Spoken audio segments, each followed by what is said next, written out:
Hi, I'm Patrick Allen of Patrick Allen Selections, a small importing company dedicated to finding small artisan producers primarily in the south of France. We have Domaine de Trévallon with us here today. Domaine de Trévallon is one of the most highly regarded wineries in the south of France. They're located in the area of Les Beaux de Provence, even though they don't produce wines under the appellation of Les Beaux de Provence. So Eloi, when he planted his vineyards, decided to plant them half in Syrah and half in Cabernet Sauvignon. So the blend is always approximately 50% Cab and 50% Syrah, which gives the wine its kind of a unique character for the area. Back in the late 1980s, early 1990s, they changed the rules of the appellation to allow only 1/3 of Cabernet Sauvignon in the blend.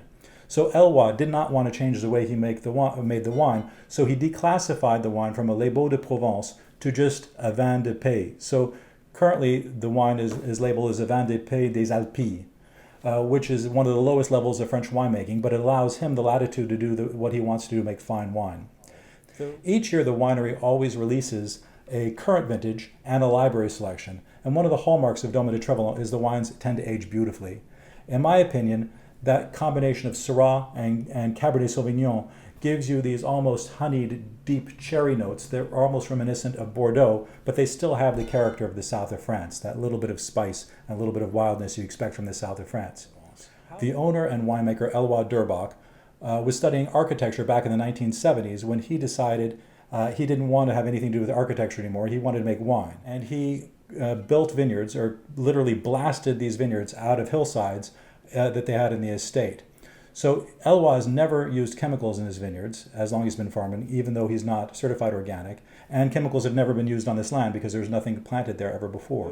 After the grapes are picked, they're crushed and then aged in large oak foudre that are as tall as I am, about 6 feet tall barrels. And they're aged for almost 2 years in barrel before being bottled. How Eloi, his family, came to own the estate is actually very interesting. His father, as I said earlier, was a famous Cubist sculptor and painter. He was also close friends with Pablo Picasso. Well, early on, Pablo Picasso approached René Dürrbach, Eloi's father, knowing that his wife was a weaver.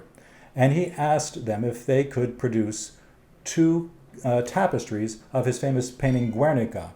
The Rockefellers wanted one for the UN and one for themselves. René spoke with his wife and said, sure, we can do this.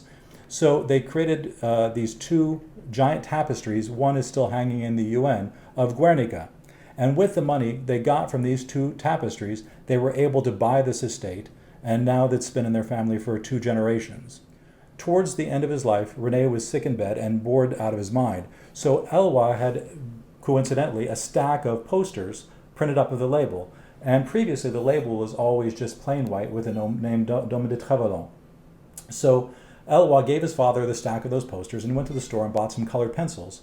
And over the course of a couple months, his father drew about 70 or 80 different labels for Eloi, and each year they choose a different label they find in some way representative of the vintage, and each year the wine has a different label created by René Dürrbach, Eloi's father. So this is one of my favorite wineries from the region. I hope you enjoy it as well.